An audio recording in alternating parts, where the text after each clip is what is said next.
Moi, je vous le dis, vous êtes en train de fabriquer une sorte de Frankenstein de l'ère numérique, parce que vous fabriquez une machine qui va être déléguée aux mains d'intérêts privés, qui aura la capacité de surveiller tout ce qui circule sur le net, d'élaborer des listes officielles, labellisées de ce qui est bien et de ce qui n'est pas bien.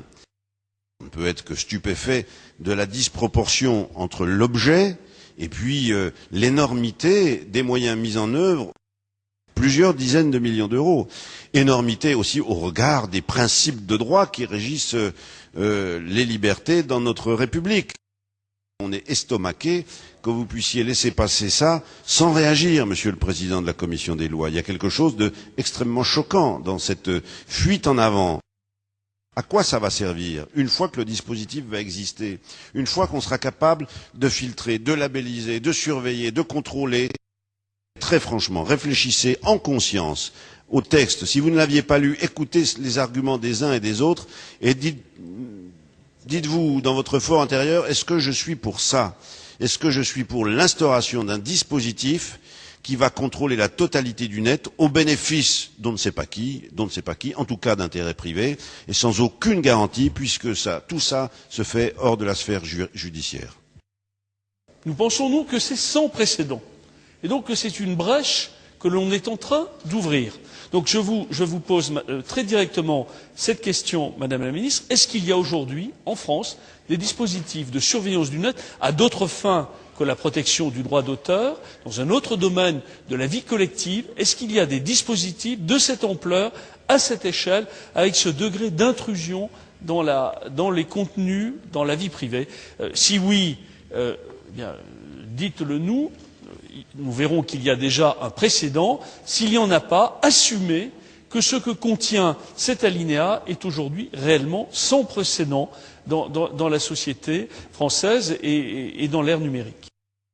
Pour ma part, je suis effectivement contre les expérimentations. Alors si expérimentation il y a, moi il m'apparaît effectivement nécessaire d'encadrer ces expérimentations en matière de filtrage et de reconnaissance des contenus, pour éviter de porter atteinte, comme je l'ai dit tout à l'heure, à la neutralité des réseaux en favorisant des sites ou des contenus par rapport à d'autres de manière automatique. Par cet amendement, je propose donc de préciser clairement le cadre des expérimentations à défaut d'obtenir mieux. Merci. L'avis de la Commission sur ces amendements? Défavorable, Madame la Présidente. C'est tellement exigeant ce qui est proposé par cet amendement que ça viderait complètement la possibilité d'expérimenter ces technologies. Donc, avis défavorable. La réponse du rapporteur est effarante et l'absence de réponse de Madame la Ministre est éloquente. Monsieur le rapporteur, l'existence d'un code de la route n'empêche pas de conduire. Au contraire, ça établit simplement des règles et ça sécurise la conduite, y compris des chauffards. Eh bien, le recours à l'ARCEP tel que nous le préconisons, ça ne rend pas du tout les expérimentations impossibles, ça permet simplement de s'assurer qu'elles répondent bien à l'intérêt général. C'est aussi simple que cela.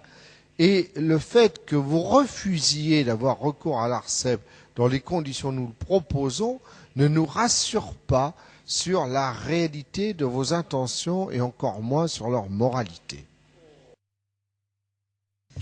Oui, merci Madame la Présidente. Donc nous sommes toujours sur ces expérimentations.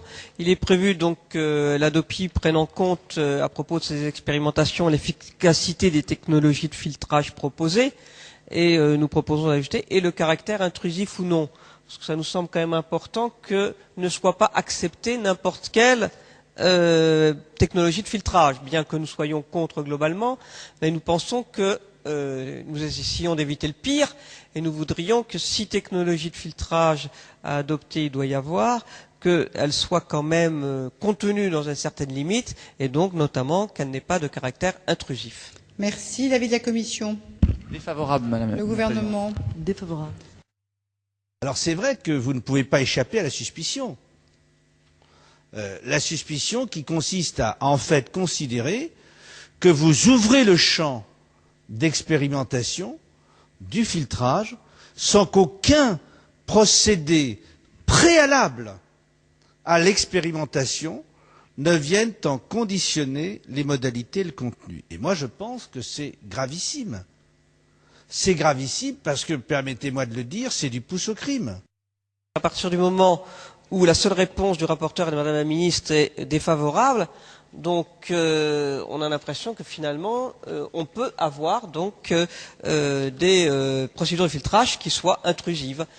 Puisque si ce n'est pas inscrit dans la loi que ce ne l'est pas, eh bien, ça laisse ouverte la possibilité à ce que ça le soit, puisque nous n'avons pas eu une réponse qui nous aurait dit, qui aurait pu être ça va de soi, c'est dans la loi ou ainsi de suite. Non, c'est simplement défavorable par principe. Si vous pouviez à cette occasion, Madame la Ministre, répondre aux questions que je vous ai posées tout à l'heure sur le filtrage à la française que vous êtes en train de mettre en œuvre, eh bien, je vous serais doublement reconnaissant. Merci. Madame la Ministre, vous demandez la parole. Juste pour préciser, Monsieur Paul, pour vous le redire, nous avons déjà eu ce débat, je rappelle quand même en première lecture. C'est pas, on ne débarque pas dans ce débat. Nous l'avons déjà dit. Ça serait pas mal, merci. Donc je redis qu'il n'y a aucune espèce de dispositif de surveillance qui est instauré ni par ce texte, ni par nul autre avant. Et qu'il s'agit, je le redis, d'expérimentation. Ça figure dans les accords de l'Élysée, ça fait partie des accords de l'Élysée. Ce sont des expérimentations menées par les acteurs de la culture, c'est-à-dire les producteurs, les musiciens, les cinéastes, etc., et les fournisseurs d'accès Internet, sur la possibilité, qui n'existe pas aujourd'hui, un jour, de mettre des dispositifs de reconnaissance des œuvres qui feraient qu'elles ne pourraient pas être piratées. Voilà ce dont il s'agit. Ce n'est pas l'ADOPI qui surveille, ce n'est pas l'État qui surveille, c'est des expérimentations menées par les acteurs culturels et Internet. C'est tout. Point. Et non, c'est pas pire du tout. Il n'y a aucun dispositif de surveillance. Monsieur Paul. Madame la Ministre, c'est encore plus inquiétant, parce que non seulement ça n'est pas le juge, non seulement ça n'est pas la haute autorité, mais ça veut dire qu'on livre l'Internet à des expérimentations menées par des sociétés privées ou des sociétés de droit. Bon, de ce point de vue, ce sont des personnes morales de droit privé, représentant des intérêts privés. Donc on les laissera expérimenter sur l'Internet réel. Ce n'est pas des expérimentations en laboratoire, Madame la Ministre. Ça veut dire que la loi donne la possibilité à des sociétés privées. J'espère qu'on mesure bien ce qu'est en train de dire la ministre. On donne la possibilité à des sociétés privées de se livrer à des expérimentations sur les réseaux français de télécommunications en dehors de tout contrôle. C'est cela même que vous êtes en train de dire et c'est ce que la loi est en train de faire. Monsieur Warsmann, si vous êtes en désaccord avec ce que je dis, prenez la parole et faites-nous le plaisir d'une démonstration concrète. Sinon, arrêtez de nous menacer de je ne sais quel châtiment.